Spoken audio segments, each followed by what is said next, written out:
Yo, yo, it's Severon and I am back with another video.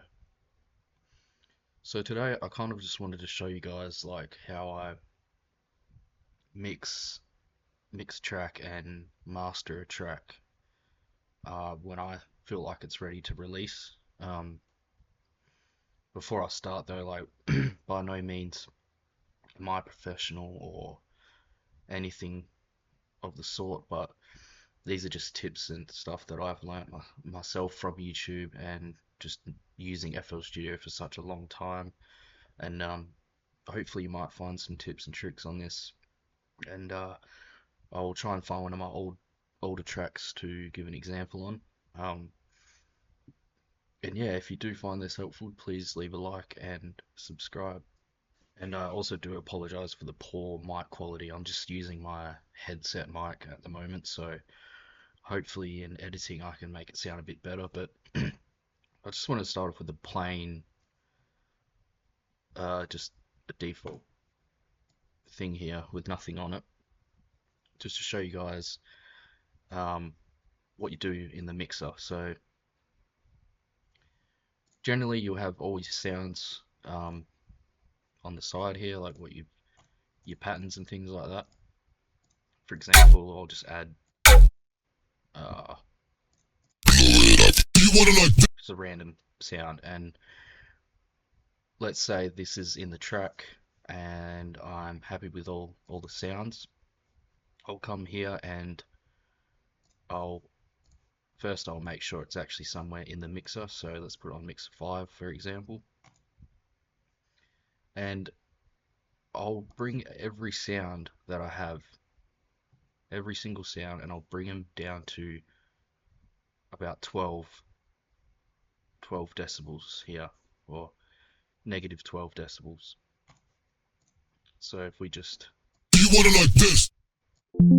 chuck this in here, I stretch it out. Why is it not letting me? There, that's why. And if I play it, it's too slow. You can see it's hitting about 0 decibels at the moment, but I want to bring that down to 12, just like every other sound. So just grab my mixer up, minimize, or make it a bit smaller, bring this over, and while it's playing, till it's hitting about 12. Doesn't have to be exact. And you know, if it's for a vocal, I might not want too much bass in that voice, so I'll bring up Fruity Parametric EQ2, and I normally select this preset here, 40 Hertz and 18 kilohertz cut, and I'll take all the lows out, bring it maybe around low mid, bring a little bit of the high out. You can see there's no bass in that voice now, and it's completely up to you. Like, you might want to add reverb, delay, different effects, like a bit of reverb on it. And yeah, but I'll open a track and show you an actual finished one, and it'll be a lot better. So I've brought up one of my songs from Let There Be Light, my Let There Be Light EP. I think this one's called Repent, if I remember that correctly. Um, yeah, so as you can see, I've actually, you know, organized, uh, put each sound on their own individual track here. So normally I used to not do that at all. Like, it used to just be all over the place and unorganized, no color changing. But that is, if you are a beginner, um, I do recommend just having it all nice and organized, because if you need to come back to the track, or even just while mixing, it just makes it so much easier, and just even laying out the track. So I guess I could show you guys what the mixer looks like once it's finished. So as you can see, all the mixer levels are kind of all over the place. and you can this knob here basically is the stereo separation. So if I had it all the way this way, it would be in a mono sound. In the middle's just default, and then all the way to the left is makes it more stereo. So some sounds I will have it set to that, but we'll get to that in a minute. And I guess this video is more tailored to EDM tracks, but even some of the mixing could work for any genre really. I guess we'll start off with the drums. Normally with my kicks, I'll like you can see I'll literally only add done one thing in the mix up, which is the EQ, and normally I'll try and take out a little bit of the sub bass of the kick, and some kicks might have a bit of high frequency sound in them that you might have to bring down. So if I brought this all the way to the side, it'd be a lot more bassy, and the more I bring it this way, yeah, pretty self-explanatory. And the reason why you might want to take some sub bass out of a kick is because your actual bass in your track, they kind of collide and clash.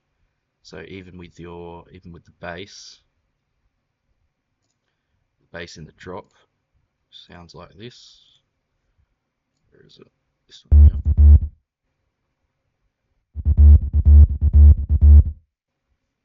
I've even taken a bit out of that as well. But because this bass doesn't necessarily have much sub frequency in it, I didn't have to remove it too much. And also, if you want your kick to be a bit more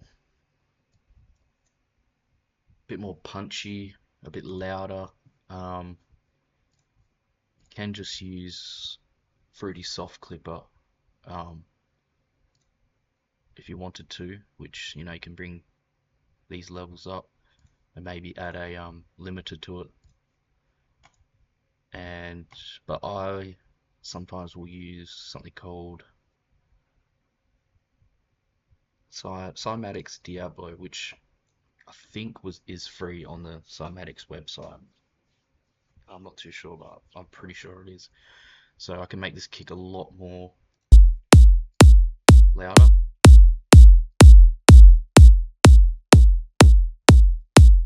more punch, but I don't want it to be too distorted, so I haven't added that. So with my snares and claps, you can see with the clap brought a lot. I've taken basically all the bass out of it, so I don't want it to be clashing with the kick and the bass that's in the song. So brought it all the way down to low mid. Haven't taken much treble out, and I've just put normally with hi-hats and claps I'll just use small studio for hi-hats mainly and bring the wet all the way down. Just leave it. Um, with with claps and snares I'll use drum room and basically do the same thing.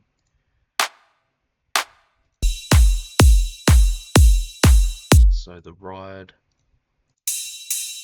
is even quieter, and I've probably I've taken a lot of the low frequencies out of the ride and added reverb once again, and then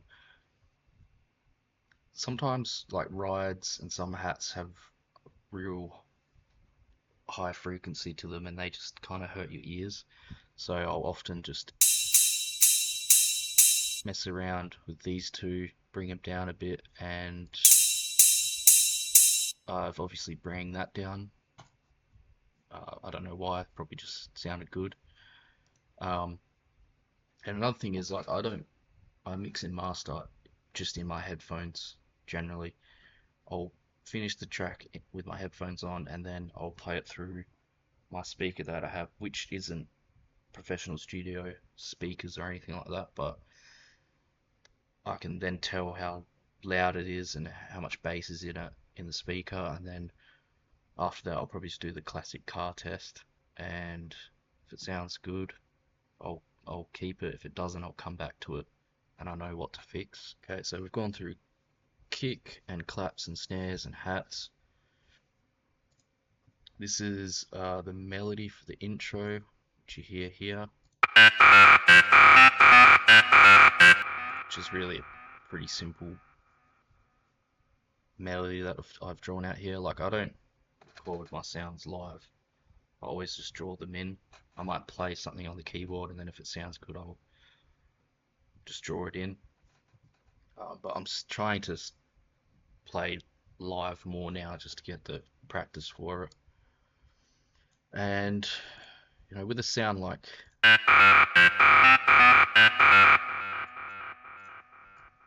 well, before we get into the mix stuff, with most sounds, it really depends on you, but I always bring the release down because if I had the release all the way up, it would just start overlapping itself, and I'll give you an example.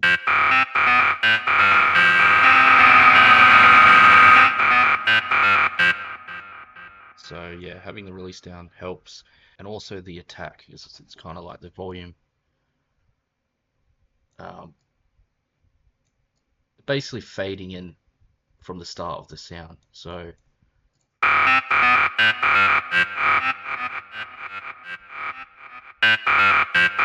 basically telling when the sound to start, and it's like fading it in a sense.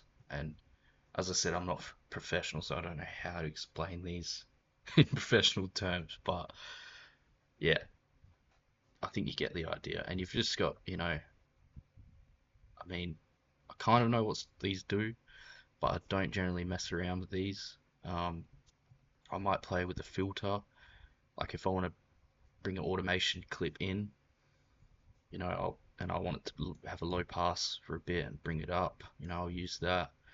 Your delay, and your reverb. Um, Too much reverb can be not a good thing. So you can see this has not got much reverb. If I bring the decay up, it would be a lot more.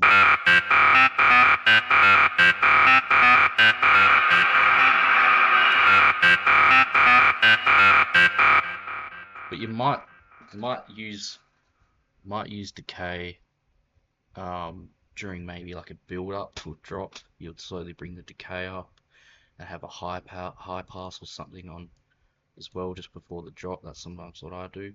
Got the intro bass, which is a sound I've used on Flex in the Bass Utopia pack. It's called Massive Punch. See, I've kept the reverb on it, but I usually take the delay off because it just doesn't sound right on basses. Um, the release is only down a little bit, the attack is up a bit, and a lot of the sounds on Flex will have these extra sort of effects up here, which they're called macros, and I've just brought this up, which I think gives it a bit more of a punchier sound.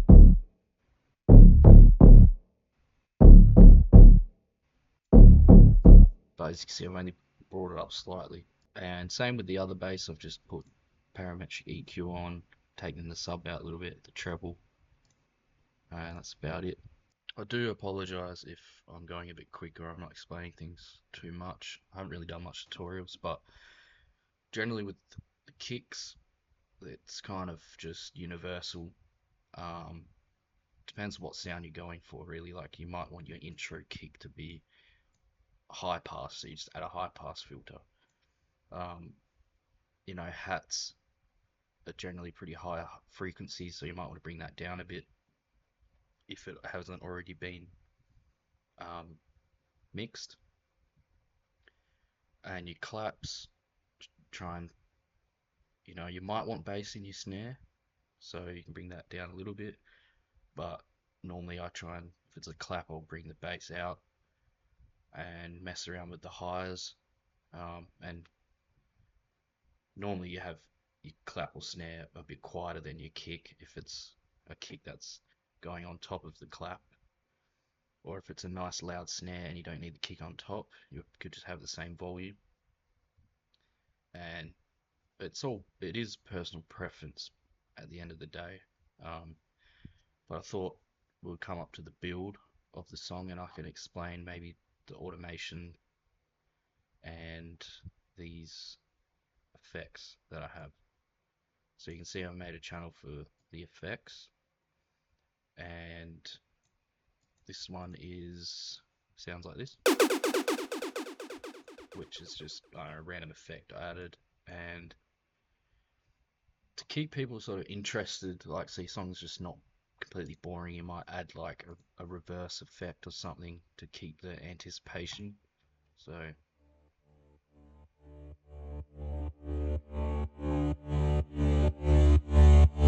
and also sounds like that kind of let people know that the next part of the song's coming up, if you know what I mean. Okay, sorry about that. Just had to sort something out. Can't remember where I was at, but I think I was talking about white noise. So they're really good to use because you could use them on almost any sort of song, and it kind of just you could use them at the drop or when your next bar is coming in. So like after 8 bars, I bring in white noise, which sounds like this.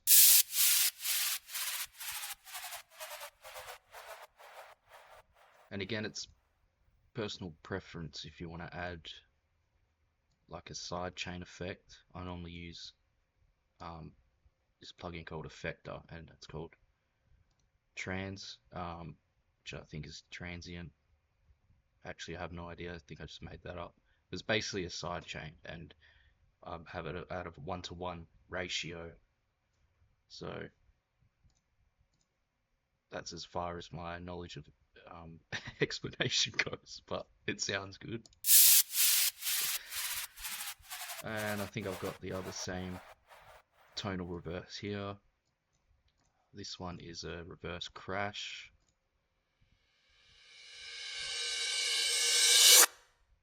Which has got just a little bit of reverb on it.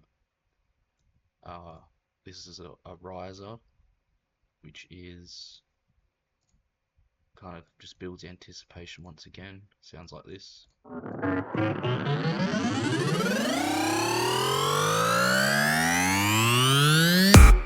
Yeah. So, these are just obviously I haven't made these sounds.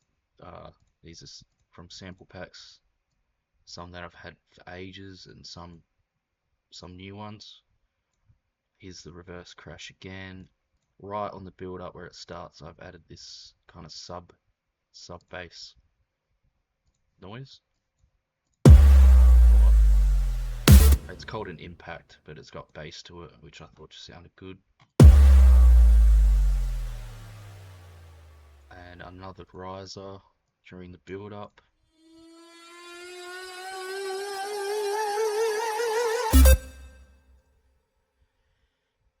And for the automation, where are we? As you can see, I've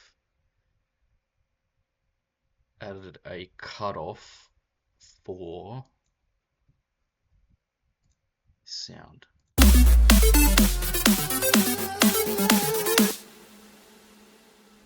Basically, I think I added that this is a high pass. So once, just before the drop, it goes into a high pass.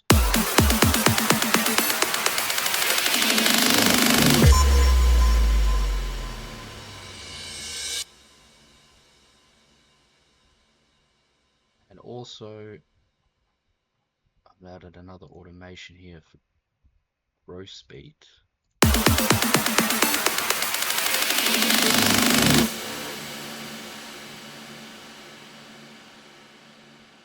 And during the build up as well, I've had it just gradually have more and more reverb decay, which will be on the master track. So I've also put a high filter on and the reverb. And all I've done is just turn the reverb all the way on and just used the volume knob and just gone create automation clip and brought that in, and then brought it up down here. So I'll just have a listen to it because yeah, it's been a while since I've looked at this track. I can't quite remember what I've actually done. So I'll show you the build up.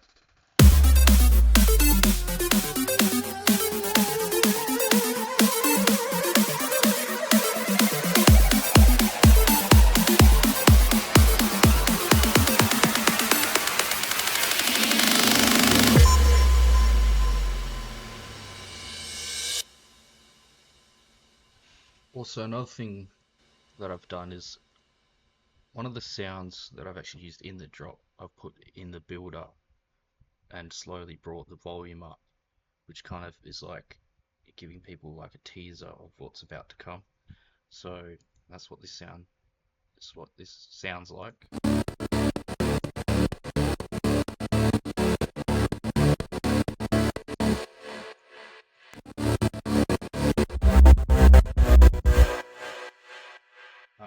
So you can tell that's got like a side gate on it, but it doesn't have that throughout the whole song. We could talk about the snare in the build.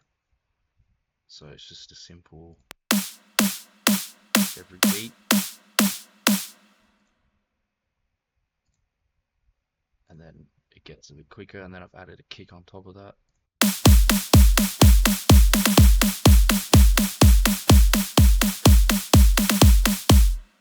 And last one, obviously, they just get faster and faster.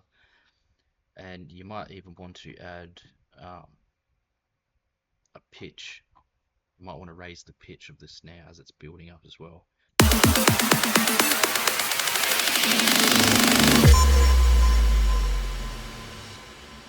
Never mind, I have apparently. So I would have just gone create automation clip and bring that pitch up. Just can't see where I've done it. So I feel like maybe I haven't explained enough on automations. So let's go back. So you see the first time I've used some automation clips is, I think, to bring in one of these sounds.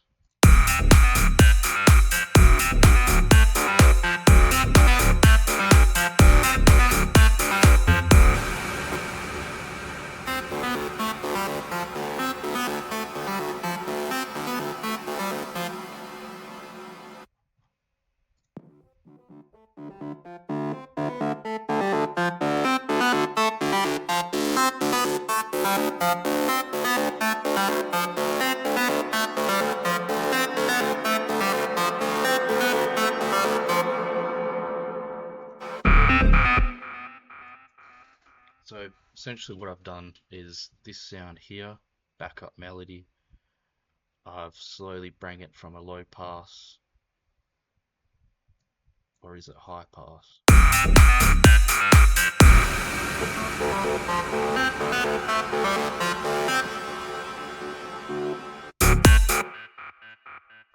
Yeah, so I'll bring it up from a low pass, and I've also just added the decay.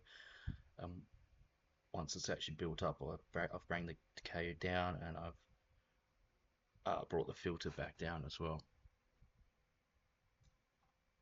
just to kind of add some more interest to the song, I guess.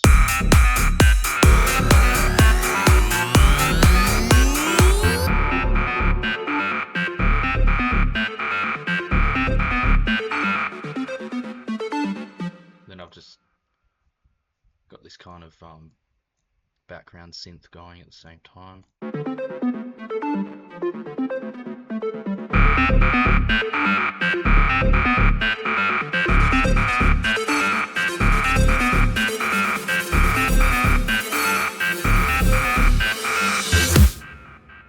Yeah, as you can see, I've brought up the reverb once again on that just before the build up, and here I found the snare pitch automation, which is probably right in front of me the whole time. And yeah, then you got the build up, pitching the snare up, maybe a bit of low pass or high pass. Use your automation clips to change the levels, and this is why it's handy to have everything on its own separate thing here, because you might want to do this again down here and you might have other sounds there already, and it kind of just it messes everything up. So I'll show you the build up again and then show you a bit of the drop.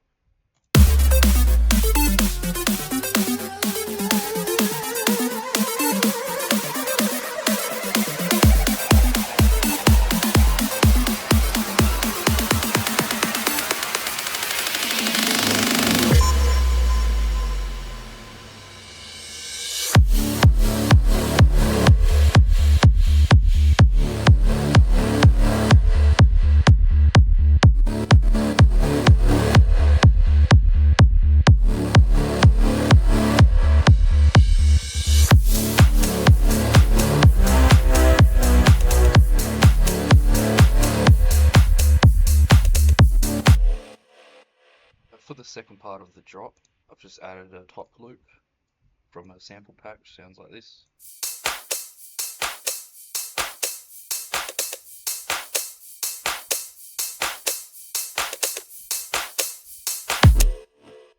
Which, you know, I could make my own top loop, but obviously just a bit lazy, chucked one in. And what I've done with this is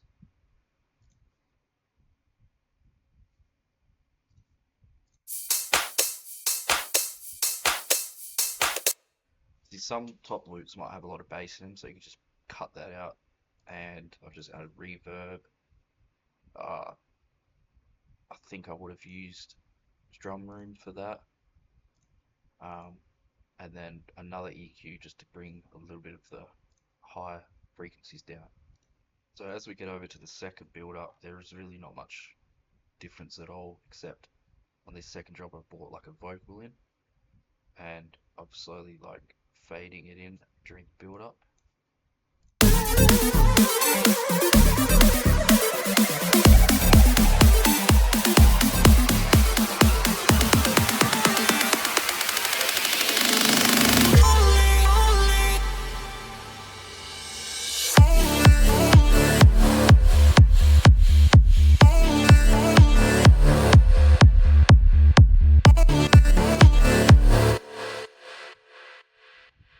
So not much is really different second drop besides this vocal, and all I've done is just use the fader that's on here already.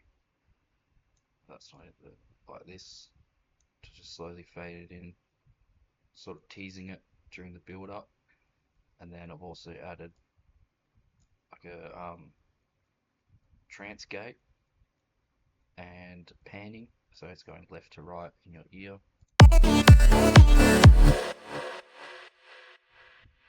That's basically it. Oh, and I've pitched it down as well. So during the build up, it's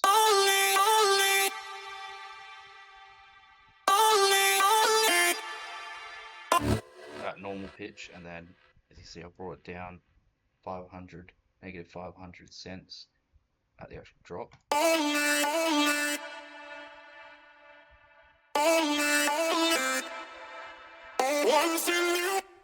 Which is from a cymatics pack called Mythic Vocal Chop. And then the top loop comes back in again.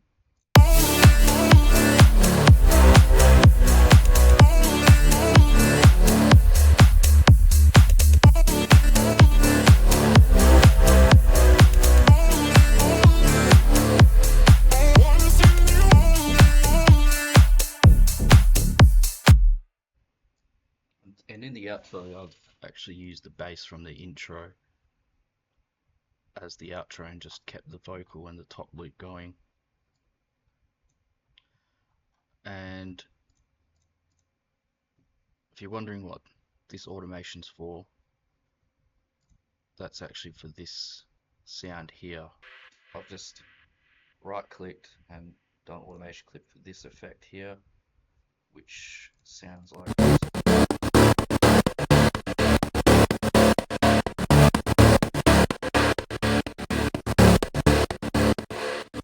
Which, if I had to explain it, it's basically just making it louder. Which is, I don't know, it's probably completely wrong, but it sounds like it's just like getting louder to me.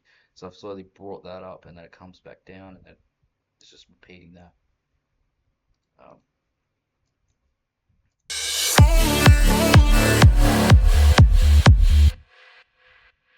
now that we've covered like all the different sounds and automation clips and all those things, I've probably missed a couple things, but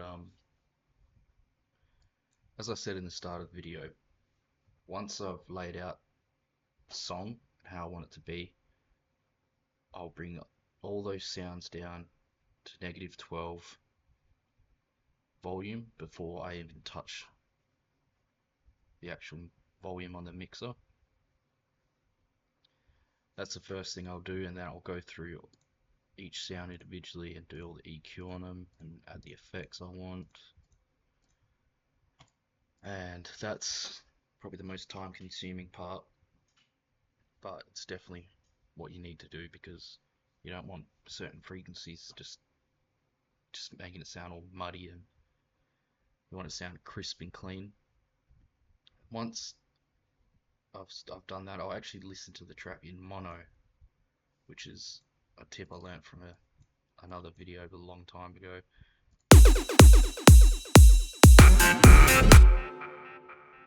I think the reason for that is when it's in mono, you can kind of hear the sounds all a lot clearer individually, and that's when I'll start playing with the volume, what I think's too loud or too quiet, and then bring it back to stereo, do the exact same thing, listen to it again, play with the levels. Once I'm pretty happy with it, I'll use Maximus, and I'll solo the mid and high, the low, mid and high, sorry, and listen to it in there. And if it's got too much bass, bring the low down a little bit. Play with this, but as you can see, I haven't even touched it. And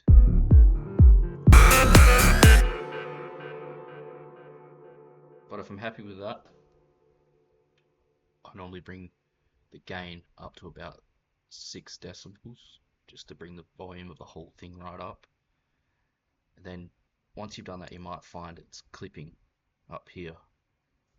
So all I do is I just chuck Fruity Limiter on and it just limits it, and that's pretty much how I've mixed and mastered. And then, I mean, you can use like the presets on Maximus, mastering that, but I find it's not always what you kind of want the song to sound like. So, and then if I wanted to, I could use frequency splitter, which is basically EQ once again, and I could probably, mess around with the mid and low and high. This, yeah, that's basically all there is to it. There's probably a few things that I haven't mentioned, but I hope you did get some, tips out of this. If you're a beginner anyway, if you're a professional, you're probably just laughing at me. But if you want to hear this song, I'll leave a link in the description, and to the EP itself. And thanks for watching, guys. Yeah, there's a couple things I do want to add, that's actually quite important. Like every time you bring kick in, like something like a kick, a hat, and a clap, and any percussion sounds and things like that, you always want to right click on it and go cut itself. Otherwise, every time the kick triggers, it will cut off the other one so it doesn't overlap. So if you had a longer sound and you didn't cut itself, it would just overlap, kind of like having the release all the way up in a sense. So you want it to cut every time it triggers. This is like what you do with 808s. If that wasn't on,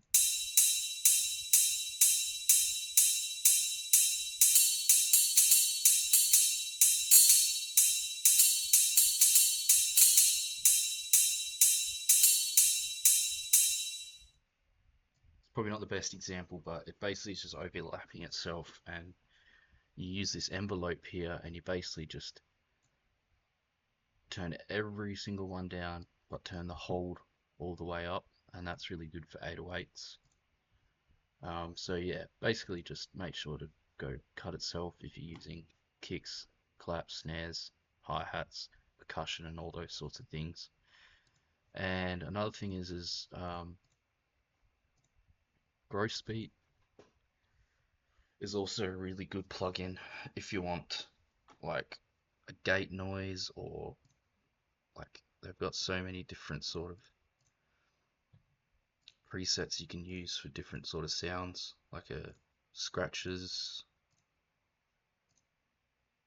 uh, different patterns, and you can also edit these yourself as well. But yeah, sometimes I'll use it for the trance gate sounds. Um, you could use it for side chaining, or if you want to fade in a sound, fade out a sound, and yeah, so that's basically it.